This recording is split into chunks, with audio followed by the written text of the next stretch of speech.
Hey, what's up? This is Chosen, and in this video, we are going to be going over this article here that I will link to down below if you want to see the original source, stating that Blizzard earned 49 million from Diablo Immortal's first month with 10 million downloads to date. So I'm going to go through this article and then give you my context as a content creator and a project manager, of a team within the Diablo Immortal community. So let's get into it.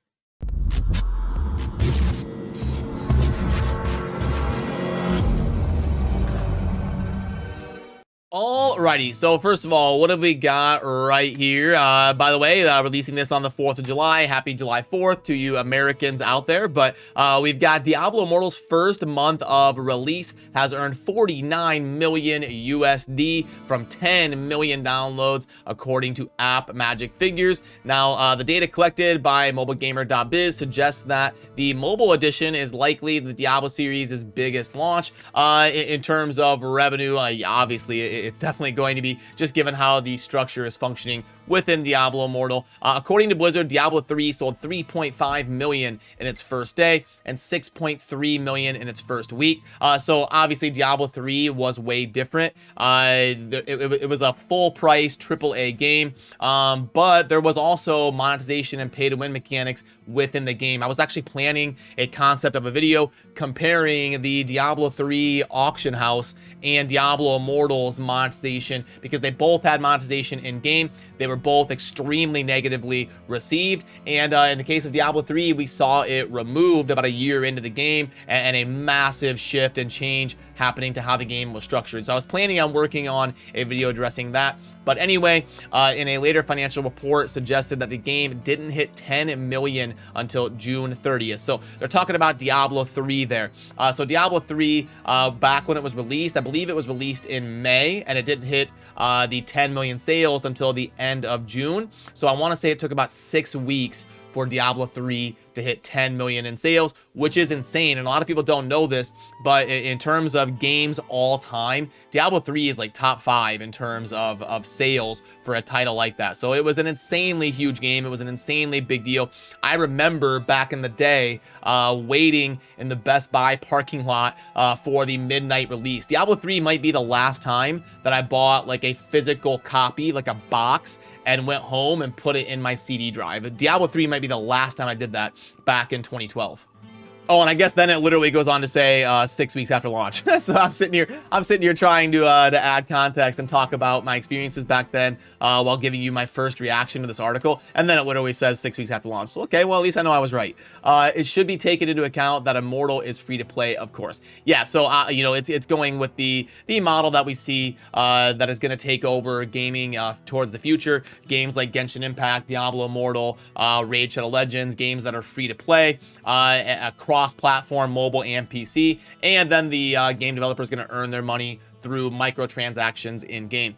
App Magic's figures cover developer earnings, so do not include the 30% Apple and Google tax. So what that means is you spend $100 by making a purchase on your phone in the app. Well, obviously, whatever app store is hosting that, like Apple, they're going to get a cut of those purchases for hosting the game on their app store, and it's 30%. So you can see there, that's a pretty big cut. When you spend $100, Blizzard is only getting 70 of that. I mean, I say only, I mean, they're still getting $70, but in terms of the percentage context, 30% of that money is going to the host, whoever has the game on their Play Store. So total revenue will be higher than 40 million heading Blizzard's way.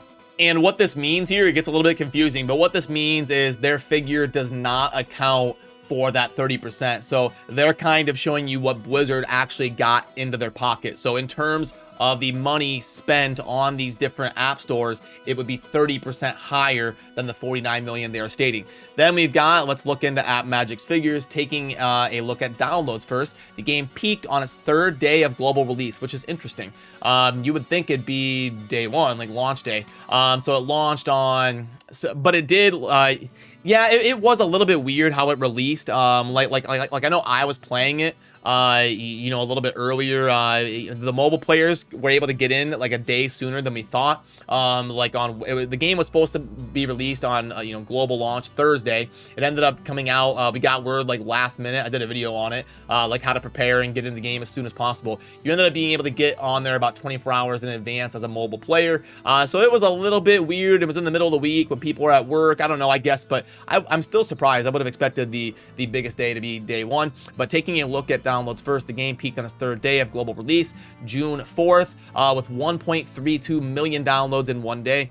I would have actually expected it to be more than that, but it didn't go live like worldwide. It wasn't live in some of the Eastern markets. But even just like North America, Europe, and all the other continents, I would have guessed that it would be over 1.32 million on the first day. Just given us seeing like 35 million pre-registers before launch, I would have guessed like 2.5 million. But anyway, after the first week on sale, total downloads stood at 6.85, and at day 30 they were at 10.35. Those are actually a little bit low compared to what I thought was going to happen.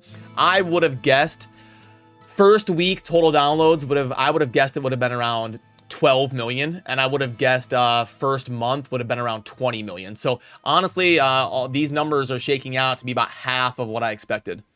And then they've got the little chart here. You can see day one, and then it spikes like they said at day 3. And then obviously this chart's going to go down over time. This is perfectly normal. All the people that are super hyped about downloading the game are going to get in there in the first 3 days, and then it's going to kind of trickle down and eventually settle in. And then you'll see little spikes, maybe for like big patches or big expansions or big updates to the game or big marketing campaigns. Like if they bring in someone like Dr. Disrespect to do a promo for Diablo Immortal or something, and they put in like a cosmetic based on him, you might see a little bump if they do some huge marketing campaign. But this is kind of perfectly normal for what we would expect this chart to kind of look like in general, and it looks like it's kind of stabilizing here. Okay, so on revenue, the data suggests the game peaked at about 10 days after launch in terms of revenue, with Blizzard earning 2.4 million on June 11th alone, after or as of June 4th.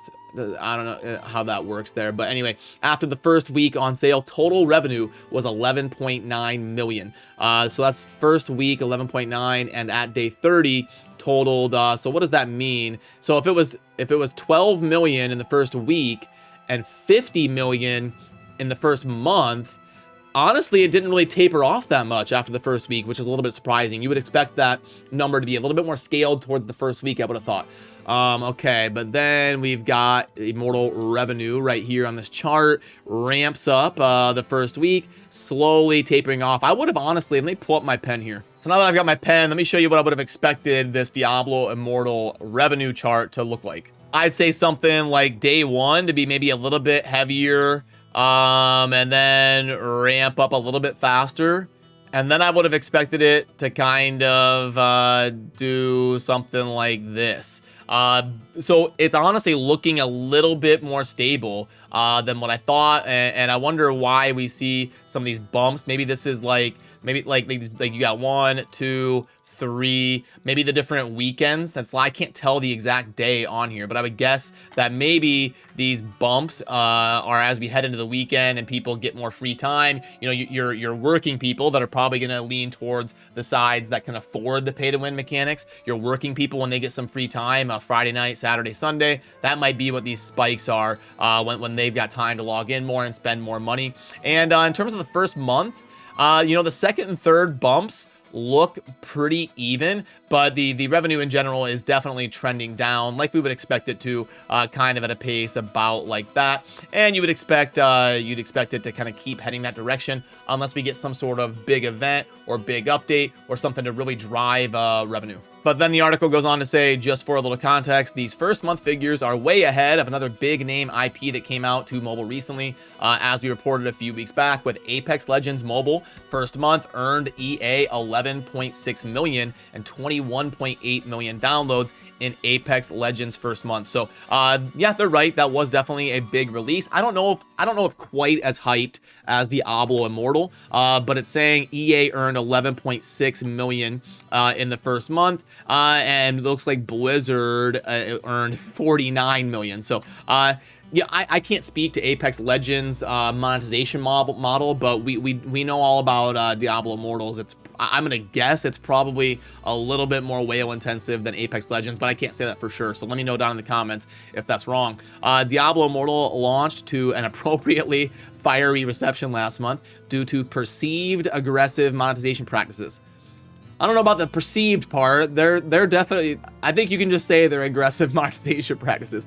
We had a broader look at why bringing hardcore IP like this over to mobile is fraught with danger here. Okay, so that might be an interesting one to look at as well, but I just want to kind of wrap up my thoughts on here. So obviously the launch has gone a lot different than I thought it would. I try to stay more just concrete and kind of just factual based when I go over stuff like this, instead of getting all ranty and screaming about things, and I just try to go with like the facts. I expected a lot more like interaction. Like I can't believe in Blizzard's first month of a super hyped title, arguably the hypest one they've ever had, there was no event or anything. Like they didn't, like they had the battle pass and like the initial packs. There was no like, a lot of times in these games you'll see events come up where like, if you drop this many legendaries, like a legendary farming event, you farm up 10 legendaries and you get this bonus or something. They didn't do anything the first month. They just went radio silent and poof, let everybody play the game. So I guess they're taking the approach of knowing that people are fired up right now, knowing that things are crazy, and they're just going to kind of lay low, let the dust settle, and then once the game settles into its expected player base, then they'll start releasing some of these events and stuff in the game. I don't know. It's weird to me. I don't know why they did it that way, but it is what it is. And, some of these numbers honestly are a little bit low. I expected this game to be like the biggest thing in history. So it's still doing well in terms of revenue, and in terms of the community and fixing the game and stuff, given what I'm seeing here on this chart, a little bit low, a little bit underperforming in terms of the downloads maybe. But let me look on the App Store. I have an Apple device. Let me look on the App Store and see exactly where it ranks right now in terms of like downloads and maintaining player base. Okay, so when I pull it up on my phone in the top charts for free apps, you can see there we've got Diablo Immortal still in the top 10, still sitting at number 6. I believe it hit number 1 for a little bit. So I say this to say the point that I don't think it's dire or unfixable yet, but it's definitely a little bit depressing in terms of the first month, in terms of what we were expecting was coming kind of as a Diablo community and a player base. And I don't need to drum this monetization point. It's been clickbaited and discussed ad nauseum.